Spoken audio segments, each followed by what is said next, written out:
बिस्मिल्लाहिर्रहमानिर्रहीम। अस्सलामुअलैकुम। मैं हूं आपका ट्यूटर ज़ीशान अशरफ और आप देख रहे हैं हमारा YouTube channel tutor Zeeshan online. उम्मीद है कि आप सब लोग खैरियत से हों। शुरू करते हैं आज का lecture. Unordered containers in STL.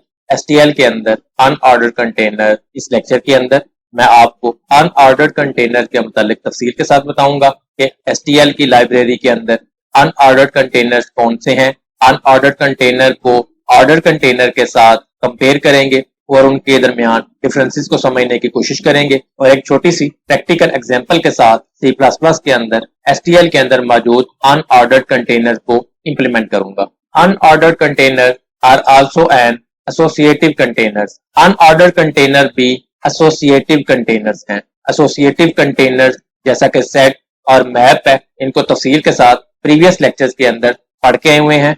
Example of unordered containers are set and maps. Unordered containers के अंदर भी सेट और मैप्स हैं। जिस तरह ऑर्डर कंटेनर के अंदर सेट और मैप थे, सिमिलरली अनऑर्डर्ड कंटेनर के अंदर भी सेट और मैप्स हैं। दोनों में क्या डिफरेंस है उसको समझने की कोशिश करेंगे।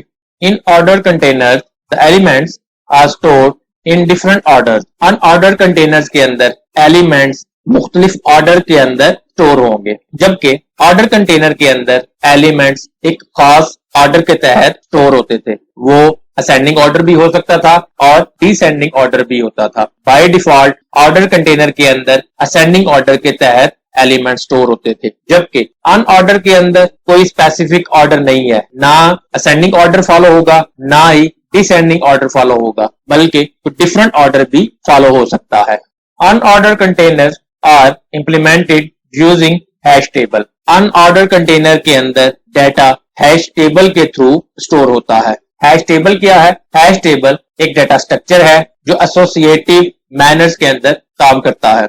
अ hash table uses a hash function to compute an index. Hash table hash function को यूज करते हुए इंडेक्स को कंप्यूट करता है और उस इंडेक्स के मुताबिक एलिमेंट्स को रीअरेंज करता है। It stores pointer to record in an associative manner. Hash table के अंदर पॉइंटर्स होते हैं जो किसी रिकॉर्ड को लिंक कर रहे होते हैं एसोसिएटिव मैनर्स के अंदर, यानी कि इसके अंदर भी डुप्लीकेशन नहीं होती। एक यूनिक की कंप्यूट होती है जो एक अरे फॉर्मेट के अंदर स्टोर हो रही होती है, जिसमें डाटा के साथ लिंक किया जाता है। हैश फंक्शन की वर्किंग मुख्तलिफ क्राइटेरिया के ऊपर हो सकती है जो यूजर ने उसके अंदर सेट की है। एग्जाम्पल के लिए कि किसी नंबर को हैश वैल्यू को कैलकुलेट करने के लिए किसी नंबर के ऊपर उसका मोड लेके रिमाइंडर कैलकुलेट किया जाएगा और उसकी बेस के ऊपर इंडेक्स नंबर कंप्यूट होंगे, या इसके अलावा भी कोई और तरीकाकार यूज किया जा सकता है। इसलिए जो इंडेक्स नंबर कैलकुलेट होगा वो किसी खास ऑर्डर के तहत नहीं होगा।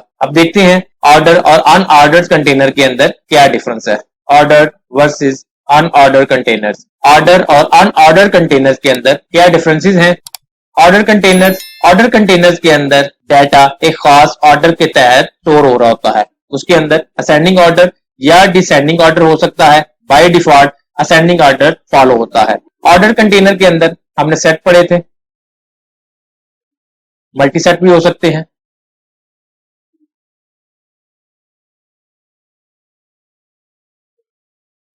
और ऑर्डर कंटेनर के अंदर मैप भी है और मल्टी मैप भी है।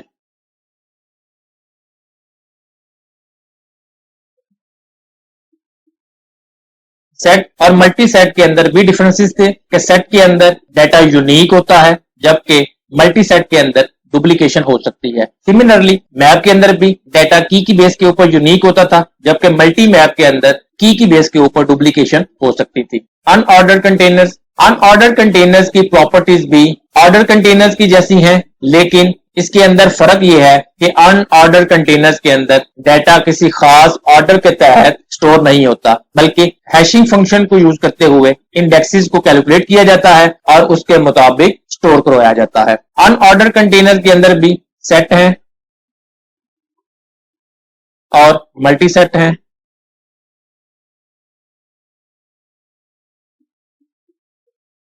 इसी तरीके से अनऑर्डर के अंदर मैप भी हैं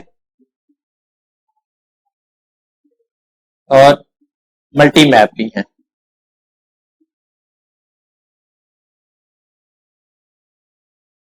ऑर्डर कंटेनर के अंदर सेट और मैप को तफसील के साथ पढ़ के आए हुए हैं, जबकि इस लेक्चर के अंदर हम अनऑर्डर सेट और अनऑर्डर मैप को इंप्लीमेंट करेंगे। इनको मजीद समझने के लिए इसकी प्रैक्टिकल एग्जांपल को देखते हैं। अनऑर्डर कंटेनर की एक प्रैक्टिस प्रॉब्लम है जिसके अंदर अनऑर्डर सेट और अनऑर्डर मैप को इंप्लीमेंट करेंगे। प्रॉब्लम ये है, write a program in C++ to initialize unorder set and unorder map containers, insert values and display results on the screen. C++ के अंदर एक प्रोग्राम बनाएं जिसके अंदर अनऑर्डर्ड सेट और अनऑर्डर्ड मैप को इनिशियलाइज करवाएं, उनको वैल्यूज असाइन करें और उनकी वैल्यूज को स्क्रीन के ऊपर डिस्प्ले करवाएं और चेक करेंगे कि अनऑर्डर्ड सेट और अनऑर्डर्ड मैप के अंदर डाटा किस तरह से सेव होता है। इनिशियलाइज अनऑर्डर्ड कंटेनर्स C++ के अंदर str के अंदर अनऑर्डर्ड सेट और अनऑर्डर्ड मैप को डिक्लेयर करवाने के लिए इनकी मुख्तलिफ क्लासेस मौजूद हैं जो अनऑर्डर्ड सेट और अनऑर्डर्ड मैप के साथ स्टार्ट होती हैं। अनऑर्डर्ड सेट और अनऑर्डर्ड मैप की क्लासेस को यूज करते हुए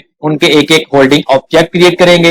इंसर्ट वैल्यूज, उन होल्डिंग ऑब्जेक्ट के साथ वैल्यूज को इंसर्ट करेंगे और कंटेनर्स के अंदर मौजूद वैल्यूज को स्क्रीन के ऊपर डिस्प्ले करेंगे। C++ के अंदर ये किस तरह से परफॉर्म होगा आइए देखते हैं। ये हम डेव C++ के अंदर मौजूद हैं, कोड स्क्रीन के ऊपर लिखा हुआ है। इसको मैं लाइन बाय लाइन एक्सप्लेन करता हूं, उसके बाद इसको step by step dry run करूंगा और लास्ट के ऊपर इसको कंपाइल और रन करके रिजल्ट स्क्रीन के ऊपर डिस्प्ले करूंगा। सबसे पहले आपने हेडर फाइल्स को इंक्लूड करना है। आप देख रहे हैं अनऑर्डर्ड सेट और अनऑर्डर्ड मैप क्लासेस के लिए उनकी हेडर फाइल्स को इंक्लूड किया। ग्लोबली अनऑर्डर्ड सेट क्लास का स्ट्रिंग डेटा टाइप का एक होल्डिंग ऑब्जेक्ट जिसका नाम set1 है मेमोरी के अंदर डिक्लेयर करवाया। अनऑर्डर्ड मैप क्लास का एक होल्डिंग ऑब्जेक्ट जिसकी डेटा टाइप इंटीजर और स्ट्रिंग है जिसका नेम map1 है मेमोरी के अंदर डिक्लेयर करवाया। अनऑर्डर्ड सेट और अनऑर्डर्ड मैप के एक एक होल्डिंग ऑब्जेक्ट मेमोरी के अंदर डिक्लेयर करवा दिए। क्लास के कीवर्ड के साथ माई क्लास को डिफाइन किया, क्लास को स्टार्ट किया, पब्लिकली मुख्तलिफ फंक्शन के प्रोटोटाइप को डिक्लेयर किया। फंक्शन की रिटर्न टाइप वाइड है, फंक्शन का नेम इंसर्ट सेट है विदाउट पैरामीटर। फंक्शन की रिटर्न टाइप वाइड है, फंक्शन का नेम डिस्प्ले सेट है, ये भी विदाउट पैरामीटर है। फंक्शन की रिटर्न टाइप वाइड है, फंक्शन का नेम इंसर्ट मैप है, ये भी विदाउट पैरामीटर है। फंक्शन की रिटर्न टाइप वाइड है, फंक्शन का नेम डिस्प्ले मैप है, ये भी विदाउट पैरामीटर है। चार मुख्तलिफ फंक्शंस के प्रोटोटाइप को डिक्लेयर किया जिनको क्लास के नेम और स्कोप रेजोल्यूशन ऑपरेटर के साथ क्लास से बाहर डिफाइन करेंगे।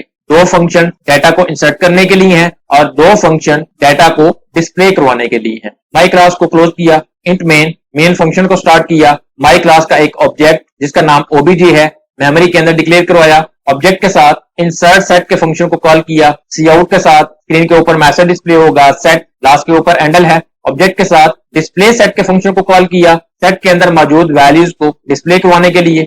ऑब्जेक्ट के साथ इंसर्ट मैप के फंक्शन को कॉल किया मैप कंटेनर के अंदर डाटा को इंसर्ट करवाने के लिए।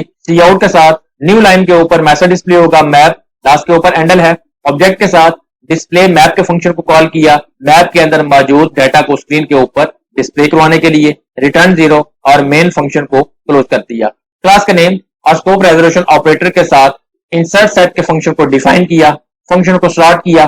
फंक्शन के अंदर set1 के साथ इंसर्ट के फंक्शन को कॉल किया जिसके अंदर स्ट्रिंग मैसेज को पास किया। सिमिलरली set1 के साथ इंसर्ट के फंक्शन को कॉल करते हुए मुख्तलिफ स्ट्रिंग मैसेज को पास कर रहे हैं सेट के अंदर इंसर्ट करवाने के लिए। आप देख रहे हैं इसके अंदर डुप्लीकेट वैल्यू को इंसर्ट करवाने की कोशिश की है, लेकिन अनऑर्डर्ड सेट के अंदर भी डुप्लीकेट वैल्यू इंसर्ट नहीं होगी, जबकि अनऑर्डर्ड मल्टी सेट के अंदर डुप्लीकेशन हो सकती है। इंसर्ट सेट के फंक्शन को क्लोज किया, क्लास के नेम और स्कोप रेजोल्यूशन ऑपरेटर के साथ इंसर्ट मैप के फंक्शन को डिफाइन किया, फंक्शन को स्टार्ट किया। फंक्शन के अंदर map1 के साथ इंसर्ट के फंक्शन को कॉल किया जिसके अंदर पेयर की फॉर्म के अंदर डाटा को पास किया इंसर्ट करवाने के लिए। अनऑर्डर्ड मैप के अंदर भी डुप्लीकेट वैल्यू को इंसर्ट करने की कोशिश की है, लेकिन अनऑर्डर्ड मैप के अंदर भी डुप्लीकेट वैल्यू इंसर्ट नहीं होगी, जबकि अनऑर्डर्ड मल्टी मैप के अंदर डुप्लीकेट हो सकती है। इंसर्ट मैप के फंक्शन को क्लोज किया, क्लास के नेम और स्कोप रेजोल्यूशन ऑपरेटर के साथ डिस्प्ले सेट को डिफाइन किया वैल्यू को डिस्प्ले करवाने के लिए। फंक्शन को स्टार्ट किया, फंक्शन के अंदर फॉर लूप लगाया जिसके अंदर ऑटो डाटा टाइप का एक वेरिएबल i डिक्लेयर करवाया, साथ ही उसको वैल्यू असाइन की। set1 डॉट बिगिन के फंक्शन को कॉल करके उसके बाद कंडीशन है i not equal to set1 dot end के फंक्शन को कॉल किया और i++ हुआ। सी आउट के साथ स्टैटिक आई को टैब के डिस्टेंस के साथ डिस्प्ले करवा दिया। डिस्प्ले सेट के फंक्शन को क्लोज किया। क्लास का नेम और स्कोप रेजोल्यूशन ऑपरेटर के साथ डिस्प्ले मैप के फंक्शन को डिफाइन किया। फंक्शन को स्टार्ट किया। फंक्शन के अंदर फॉर लूप लगाया जिसके अंदर ऑटो डाटा टाइप का एक वेरिएबल जे डिक्लेयर करवाया और साथ ही उसको वैल्यू असाइन की मैप वन डॉट बिगिन के फंक्शन को कॉल करके। उसके बाद कंडीशन है J not equal to map one dot end के फंक्शन को कॉल किया और J plus plus. C out के साथ मैप के अंदर मौजूद पेयर वैल्यूज को जे के साथ एरो ऑपरेटर लगा के टैब के डिस्टेंस के साथ डिस्प्ले करवाया। लास्ट के ऊपर एंडल है। डिस्प्ले मैप के फंक्शन को क्लोज किया। अब मैं इसको step by step dry run करता हूं। मेन फंक्शन से इस प्रोग्राम की एग्जीक्यूशन स्टार्ट होगी। जैसे ही इस प्रोग्राम की एग्जीक्यूशन स्टार्ट होगी मेमोरी के अंदर ग्लोबली वेरिएबल डिक्लेयर होंगे। इस लाइन के नतीजे में मेमोरी के अंदर अनऑर्डर सेट का एक होल्डिंग ऑब्जेक्ट जिसकी डाटा टाइप स्ट्रिंग है जिसका नेम set1 है मेमोरी के अंदर डिक्लेयर हुआ। उसके बाद अनऑर्डर मैप का एक होल्डिंग ऑब्जेक्ट जिसका नाम map1 है जिसकी डाटा टाइप इंटीजर और स्ट्रिंग है मेमोरी के अंदर डिक्लेयर हुआ।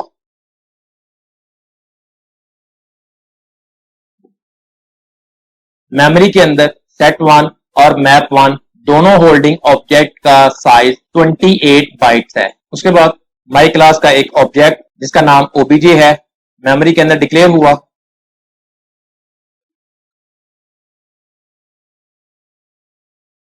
जिसके अंदर 4 डिफरेंट फंक्शंस हैं। ऑब्जेक्ट के साथ इंसर्ट सेट के फंक्शन को कॉल किया।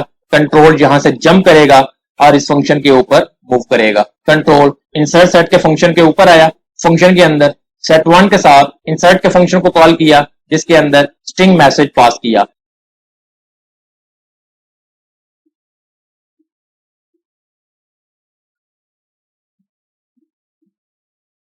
फ्राइडे को set1 के अंदर इंसर्ट किया। सिमिलरली बाकी वैल्यूज भी इसके अंदर इंसर्ट होती जा रही हैं।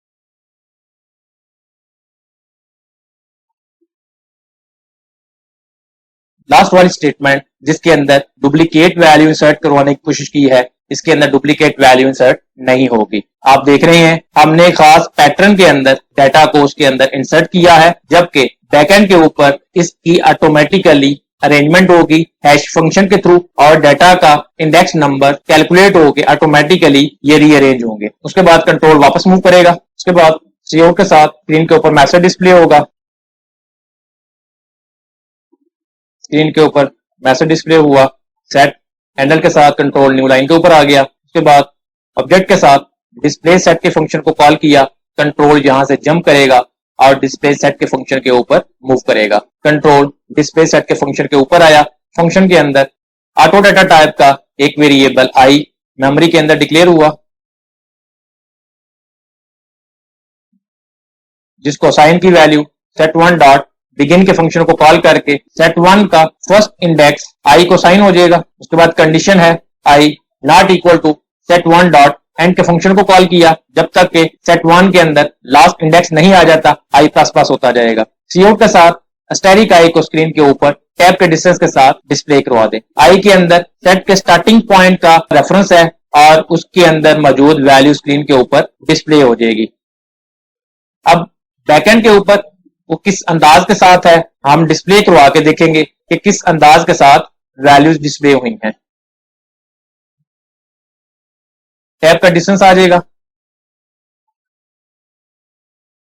set1 के अंदर मौजूद डाटा स्क्रीन के ऊपर डिस्प्ले होगा जिस ऑर्डर के तहत set1 के अंदर स्टोर हुआ था। उसके बाद कंट्रोल वापस मूव करेगा। ऑब्जेक्ट के साथ इंसर्ट मैप के फंक्शन को कॉल किया। कंट्रोल यहां से जंप करेगा और इंसर्ट मैप के फंक्शन के ऊपर मूव करेगा। कंट्रोल इंसर्ट मैप के फंक्शन के ऊपर आया। फंक्शन के अंदर map1 के साथ इंसर्ट के फंक्शन को कॉल किया जिसके अंदर पेयर की फॉर्म के अंदर डाटा को पास किया इसके अंदर स्टोर करवाने के लिए।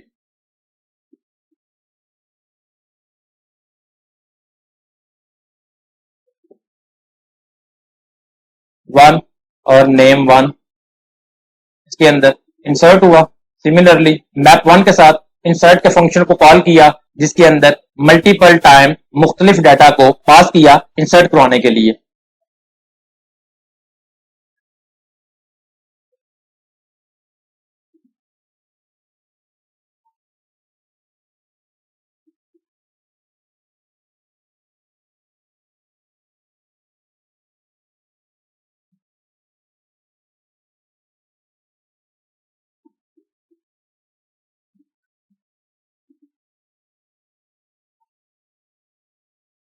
इसके अंदर भी डुप्लीकेट वैल्यू इंसर्ट नहीं होगी।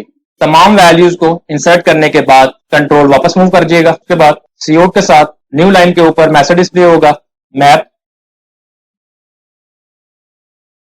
और एंडल के साथ कंट्रोल न्यू लाइन के ऊपर आ जाएगा। उसके बाद ऑब्जेक्ट के साथ डिस्प्ले मैप के फंक्शन को कॉल किया, कंट्रोल जहां से जंप करेगा और डिस्प्ले मैप के फंक्शन के ऊपर मूव करेगा। कंट्रोल डिस्प्ले मैप के फंक्शन के ऊपर आया। फंक्शन के अंदर ऑटो डेटा टाइप का एक वेरिएबल जे मेमोरी के अंदर डिक्लेयर हुआ, जिसको असाइन किया मैप 1 डॉट बिगिन के फंक्शन को कॉल करके मैप 1 कंटेनर का स्टार्टिंग पॉइंट जे को असाइन किया मैप 1 के बिगिनिंग पोजीशन के मेमोरी एड्रेस को। जे 1 के अंदर स्टार्टिंग का एड्रेस आ जाएगा। उसके बाद कंडीशन है J not equal to map 1 dot end के फंक्शन को कॉल किया, जब तक के एंड पॉइंट नहीं आ जाता जे प्लस प्लस होता जाएगा। सी आउट के साथ जे के साथ एरो ऑपरेटर लगाया और फर्स्ट और सेकंड वैल्यूज को स्क्रीन के ऊपर डिस्प्ले करवाया। लास्ट के ऊपर एंडल है।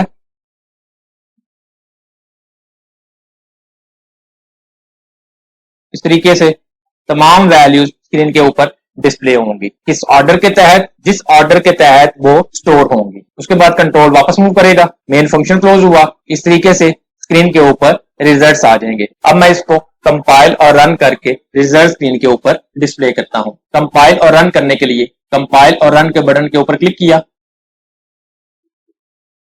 जैसे ही प्रोग्राम रन हुआ स्क्रीन के ऊपर रिजल्ट्स आ गए। सेट और सेट के अंदर मौजूद डाटा आप देख रहे हैं कि जिस ऑर्डर के साथ हमने उसको इंसर्ट किया था बैकएंड के ऊपर सेट 1 के अंदर वो ऑर्डर नहीं है, बल्कि एक डिफरेंट ऑर्डर के तहत डाटा स्टोर हुआ है। उसके बाद मैप, और आप देख रहे हैं कि मैप के अंदर भी ऑर्डर कोई और फॉलो हुआ है। इस ऑर्डर के अंदर हमने डाटा को इंसर्ट नहीं किया था। हैशिंग का फंक्शन यूज हुआ और उसके मुताबिक इंडेक्स नंबर कैलकुलेट हुआ और उस ऑर्डर के तहत डाटा स्टोर हुआ। प्रेस एनी की टू कंटिन्यू। आपने देखा कि एसटीएल के अंदर अनऑर्डर कंटेनर, जिसके अंदर अनऑर्डर सेट और अनऑर्डर मैप है, उनको किस तरह से डिक्लेयर करवाते हैं, उनको किस तरह से डाटा असाइन करते हैं, उनका डाटा मेमोरी के अंदर किस तरह से स्टोर होता है। अनऑर्डर कंटेनर्स के ऊपर भी वो सारे फंक्शन परफॉर्म हो सकते हैं जो ऑर्डर कंटेनर के ऊपर परफॉर्म करवाए थे। अगर आपका कोई क्वेश्चन हो तो कमेंट सेक्शन के अंदर पूछ सकते हैं। अगर आपको हमारी ये वीडियो पसंद आई हो तो इसको लाइक करें, शेयर करें, कमेंट सेक्शन में अपनी राय का इजहार करें, और अगर अभी तक आपने हमारे चैनल को सब्सक्राइब नहीं किया तो सब्सक्राइब के बटन पर क्लिक करके साथ घंटी के निशान को दबा दें, ताकि हमारी आने वाली हर वीडियो का आपको फौरन पता चल जाए। अपना बहुत सारा ख्याल रखिएगा। अल्लाह हाफिज।